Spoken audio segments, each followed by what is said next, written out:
Hello and welcome to this very special and I would say a very sobering edition of Walk the Talk. I stand on Marine Drive right in front of Air India building, and the reason we choose this spot is that Air India building was among those bombed in 1993 during those awful serial blasts. And this city has many victims of those blasts, and one of those is among my guests. Having said that, before the blasts, there were riots in this city in which a lot of people got killed. And the city also carries many scars about those riots. My other guest today is a victim of those riots. So I will tell you first of all, what's the difference between my two guests today? Kishore Kuhabala Saab and Farooq Mapkar Saab. The difference is you are a Hindu, Absolutely. he is a Muslim. Correct. He is 48, you are 68. 20 Correct. years. You retired, you took VRS Correct. as an officer Absolutely. in Bank of Baroda. He is still a peon in Konkan Bank. I'm enjoying the pension, you know. Yeah, he is a peon in Konkan Bank. He was a victim of police firing in the riots. Police not firing in pursuit of anything, but targeted firing, communal targeted firing. You were a victim of a bomb explosion right Correct. under your chair, which threw your Correct. heavy table Correct. couple of inches up. Absolutely. And you saw death and mayhem all around you because maximum killings Correct. took place in the stock market. Correct. But then I will also say what is common between the two of you. What is common is that both of you are victims. आप दोनों Absolutely. शिकार हैं. Absolutely. What is common that both of you are innocent. Absolutely. What is common that both of you carry scars. Absolutely. And what is common between the two of you that both of you worry that after the current reminder, now every memory has come back with the hanging of Correct. Yaqub Memon, Correct. this week in fact. With that, will these nightmares come back and visit Bombay again? Will this spiral of revenge and counter-revenge start again? मैं आपको चाहूँगा कि right हुए, आप लोग victim हुए, उसी तरह जिस तरह से पुलिस ने आपके ऊपर कुछ एट्रोसिटी की, तो वही तरह आप अगर पुलिस को कहीं पर भी टारगेट बनाते तो ठीक होगा, लेकिन आप अगर कहीं आम आदमी की जो जहाँ बाकी जनता है उनका तो कोई दोष नहीं, नहीं एक्चुअली आपका बोलना बहुत सही है, क्योंकि जो विक्टिम होता है दोनों तरफ से होता है। अगर पुलिस जो होती है अगर एक तरफ डिफेंस करती है, देखिए आपको क्लियर बताना चाहता हूँ, अगर आप हिंदू मॉब में रहते हो, क्योंकि उस वक्त हमने देखा है सुना है, क्योंकि हिंदू मॉब के ऊपर कोई पाबंदी नहीं थी, आपने जितनी फायरिंग किए मुसलमानों पर किए। एक्चुअली जो सेंटेंस था आपको मैं क्लियर कट बताना चाहता हूँ, क्योंकि ये जो राइट्स हुए न हिंदू या मुसलमानों के नहीं हुए, ये पॉलिटिशियन लोगों ने किया है। और सबसे पहली बात तो आपको मैं बताना चाहता हूँ, क्योंकि ये जो राइट्स हुए इसके अंदर हमारे जो एक मिनिस्टर थे उनका इन्वॉल्व है,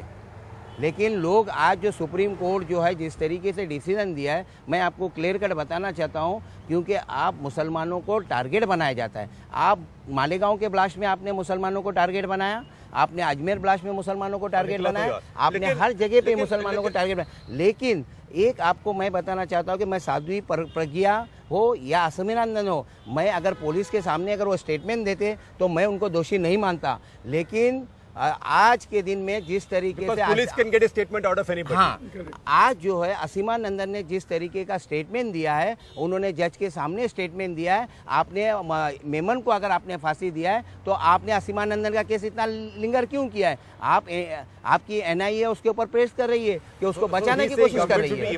तो ये जो है ये जो सरकार की तरफ से होती है, देखिए सबसे पहली बात है कि कांग्रेस हो या बीजेपी हो, दोनों एक ही रुख है, क्योंकि दोनों का मंशा सिर्फ हिंदू और मुसलमान को लड़वाना है। क्योंकि कांग्रेस चाहती है कि मुसलमान के वोट मिले, बीजेपी चाहती है हिंदुओं के वोट मिले, लेकिन इसमें फायदा किसी का नहीं होता, गरीब का ही नुकसान होता है। Sir, what we are trying is, you know, in our country, everybody talks down to everybody. Absolutely. Governments talk down to everybody. Media talks down to जिसकी उनका बस चल जाए, whoever they can get as an audience, right? Hindus talk down to Muslims, Muslims talk down to Hindus. Correct. So we thought that what is not happening is the victims are not talking to each other.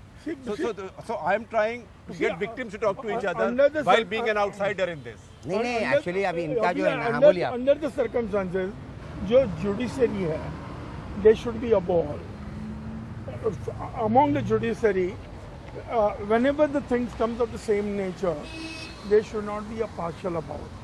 They should not work under the pressure of any minister, because certain judges, they work impartial. They don't look around who is pressurizing, and such type of judges can make a So, difference. sir, tell me something. You suffered at the hands of terrorists who caused a bombing in the name of Muslim revenge. I will not say the name of Islam, in the name of Muslim revenge. Do you carry any resentment or anger about Muslims, fellow Muslims, Islam? No, not at all. Not at all. Not at all. Not at all. Not at all about the Islam or see, the one who has done an act, against that person I may have a grievances, but not against the community. देखिए अभी जो होता है जिस तरीके से जब आप एक्चुअली उसके अंदर हिंदू भावनाओं को दुखाई जाती है।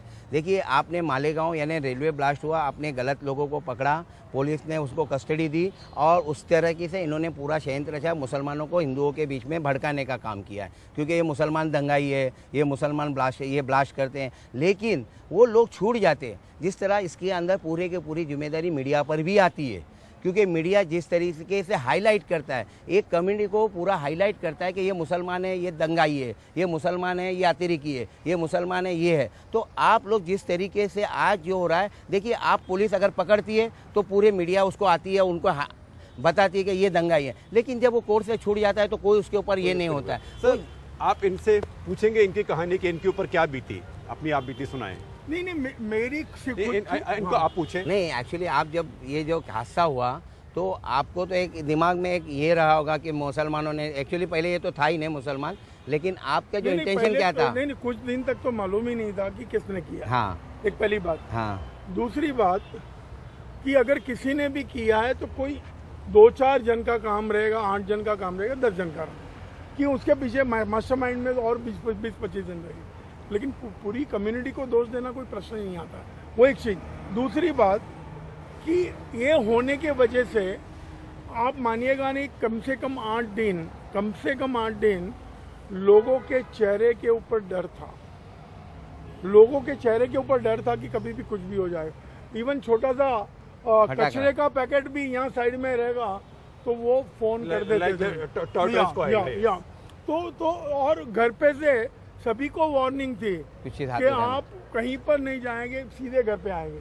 तो कहने का तात्पर्य कि पूरा बम्बई शहर पैनिक हो गया था, और चाहे वो हिंदू हो मुसलमान हो। आप इससे पूछना चाहेंगे क्योंकि आपने you did not see the agony he was going through.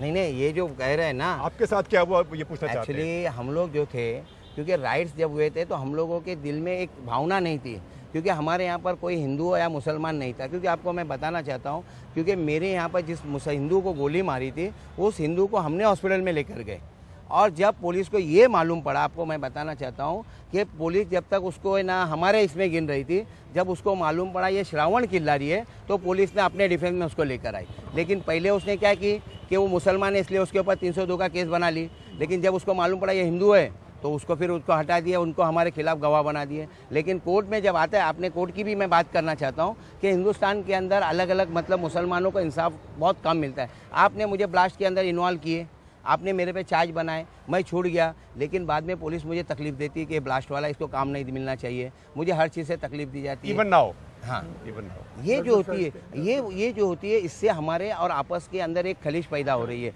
क्योंकि आज हिंदुस्तान के अंदर हम नहीं चाहते कि कोई मेरा भाई भूखा रहे, चाहे वो हिंदू या मुसलमान हो। आज कभी भी हमारे बम्बई के अंदर ऐसा है कि रास्ते में कोई आदमी गिरता है तो कोई ये नहीं देखता है कि ये आदमी गिरा हुआ ये हिंदू या मुसलमान है। लेकिन बम्बई के अंदर आज भी ये माहौल है, अगर कोई गिरता है तो उसको फट करके उठाकर उसको पानी वगैरह वो देखते नहीं है कि किस मज़हब का है, लेकिन पहले पानी पिलाने के लिए खड़े हो जाते हैं।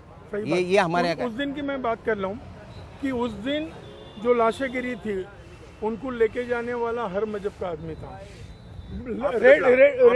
After the blast. और रेड क्रॉस के वहाँ पर ब्लड देने के लिए लोगों की इतनी बड़ी लाइन थी, वहाँ पर भी हर मजहब का आदमी था कि उनको सोल्ड आउट लिखना पड़ा कि आज मुझे जगह नहीं है, आज मैं स्टोर नहीं कर पाऊंगा। तो वहाँ तक लोगों का, और आज की तारीख में भी कहीं पर भी अगर ट्रेन का एक्सीडेंट होता है कि बड़ा हादसा होता है तो वहाँ बचाने वाले हर कौम के रहते। लेकिन आपके साथ जब हुआ, इनसे भी पूछे कि हाँ जी। इनको हिंदुओं ने बाकी मजहब के लोगों ने कैसे ट्रीट किया। देखिए, सबसे पहली बात तो ये है कि मेरे जो लॉयर्स थे वो हिंदू थे।